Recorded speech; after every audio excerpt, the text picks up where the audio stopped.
Depuis 2000 ans, le monde entier a condamné le même homme. Judas Iscariote, le traître, le vendu, celui qui a livré Jésus pour 30 pièces d'argent. Son nom est devenu un synonyme universel de trahison, dans toutes les langues, dans toutes les cultures. Mais voici la question que personne n'ose poser. Et si Judas n'avait fait qu'obéir? Et si la trahison la plus célèbre de l'histoire était en réalité un acte d'obéissance? Et si Jésus lui-même avait demandé à Judas de le livrer? Ce que tu vas découvrir aujourd'hui va ébranler tout ce que tu crois savoir sur la passion de Jésus-Christ. Commençons par ce que la Bible dit réellement sur Judas. Il était l'un des 12 apôtres, choisi personnellement par Jésus, après une nuit entière de prière. Luc 6 dit que Jésus passa la nuit à prier Dieu, et au matin, il choisit ses 12 disciples, dont Judas Iscariote. Jésus a prié toute la nuit, et le matin, il a choisi Judas. Ce n'était pas une erreur, ce n'était pas un accident. Jésus savait qui il choisissait. Il a dit lui-même dans Jean 6, « N'est-ce pas moi qui vous ai choisi, vous les 12? Et l'un de vous est un diable. » Il savait, dès le début, et il l'a quand même choisi. Et il lui a confié la bourse, les finances du groupe, le poste le plus sensible. Pourquoi confier l'argent à quelqu'un dont tu sais qu'il va te trahir, à moins que la trahison fasse partie du plan? Voici le cœur du problème théologique. La mort de Jésus était prophétisée des siècles à l'avance.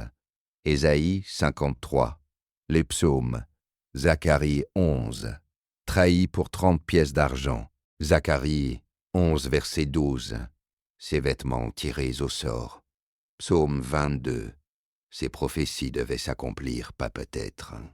Devaient, ce qui signifie que quelqu'un devait jouer le rôle du traître. Si personne ne l'avait livré, les prophéties ne se seraient pas accomplies. La résurrection n'aurait pas eu lieu. Le salut de l'humanité n'aurait pas été possible. Alors la vraie question est celle-là. Si la trahison de Judas était nécessaire au plan de Dieu, Judas mérite-t-il d'être condamné pour l'avoir accompli? Maintenant, regardons la scène de la dernière scène avec des yeux nouveaux. Jean 13, Jésus annonce qu'il va être trahi. Il donne le morceau de pain trempé à Judas. Puis vient le verset le plus troublant du Nouveau Testament, Jean 13, verset 27. Après le morceau, Satan entra en lui. Jésus lui dit « Ce que tu fais, fais-le promptement. Ce que tu fais, fais-le promptement. » Jésus ne dit pas « Ne fais pas ça, ne me trahis pas. » Il dit « Fais-le, et fais-le vite. » C'est un ordre. Ou une permission explicite, les autres disciples pensaient que Jésus lui demandait d'acheter quelque chose, ou de donner aux pauvres. Personne n'a compris ce qui se passait entre eux deux. Jésus a donné une instruction à Judas, en code, devant tous, et personne n'a compris. En 1978, des paysans égyptiens trouvent un codex dans une grotte près du Nil. Des feuilles de papyrus en copte, vieilles de 1600 ans. Après des années de restauration, publiées en 2006 par la National Geographic Society. C'est l'évangile de Judas. Dans ce texte, Jésus prend Judas à part, séparément des autres disciples, et lui révèle des secrets que les autres ne peuvent pas recevoir.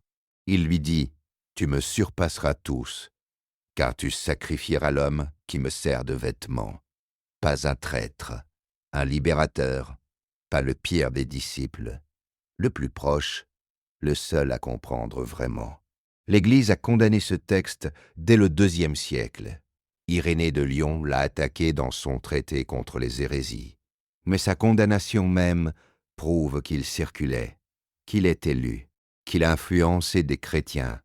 Quelqu'un avait peur de ce qu'il contenait. Maintenant, examinons les contradictions dans les évangiles canoniques eux-mêmes. Première contradiction. Comment Judas est-il mort? Matthieu 27 dit qu'il est allé se pendre. Actes des apôtres indique qu'il est tombé la tête la première, que son ventre s'est ouvert. Deux morts différentes. Dans la même Bible, deuxième contradiction. Qui a acheté le champ du potier? Matthieu dit que les chefs des prêtres l'ont acheté avec les pièces de Judas. Actes dit que Judas lui-même a acheté ce champ. Deux versions, dans la même Bible. Et Jean 17. Jésus prit juste avant son arrestation et dit « Je les ai gardés, et aucun d'eux ne s'est perdu, sinon le fils de perdition, afin que l'Écriture fût accomplie. Afin que l'Écriture fût accomplie. Judas ne s'est pas perdu malgré le plan de Dieu. Il s'est perdu pour que le plan de Dieu s'accomplisse. » Matthieu 27, verset 3. Judas, qui l'avait livré, voyant qu'il était condamné, fut saisi de remords. Le mot grec est métamélomai, un regret sincère et profond. Il retourne les 30 pièces. Il dit « J'ai péché en livrant un sang innocent. » Un sang innocent. Judas lui-même témoigne de l'innocence de Jésus. Ce n'est pas le comportement d'un homme avide et sans scrupules. Et maintenant la question philosophique que personne ne peut esquiver. Si Judas devait trahir pour accomplir la prophétie, avait-il le choix? Matthieu 26, verset 24, Jésus dit « Le Fils de l'homme s'en va comme il est écrit de lui, mais malheur à cet homme par qui le Fils de l'homme est livré. Malheur à lui, mais il est écrit de lui. » Les deux sont vrais simultanément dans la bouche de Jésus. La prophétie était certaine, et Judas reste responsable. Comment ces deux réalités coexistent-elles? C'est la question la plus profonde de toute la théologie chrétienne. Et personne n'a de réponse simple. Et maintenant, voici la révélation que je t'avais promise. Pas de l'évangile de Judas apocryphe, de l'évangile de Jean canonique. Jean 13, verset 18. Jésus parle de la trahison et dit « Il faut que l'Écriture soit accomplie ». Ce mot « il faut » en grec est dé, une nécessité divine absolue, incontournable. La trahison n'était pas optionnelle. Elle était nécessaire. Puis Jean 17, verset 12, Judas s'est perdu, afin que l'Écriture fût accomplie, afin que, conjonction de but, pas de cause. Judas ne s'est pas perdu et par hasard l'Écriture s'est accomplie. Il s'est perdu dans le but que l'Écriture s'accomplisse. La nuance change tout. Et elle vient de l'Évangile de Jean, pas d'un texte hérétique. De la Bible que tu lis chaque dimanche. Alors, Judas était-il innocent? Non, pas au sens simple.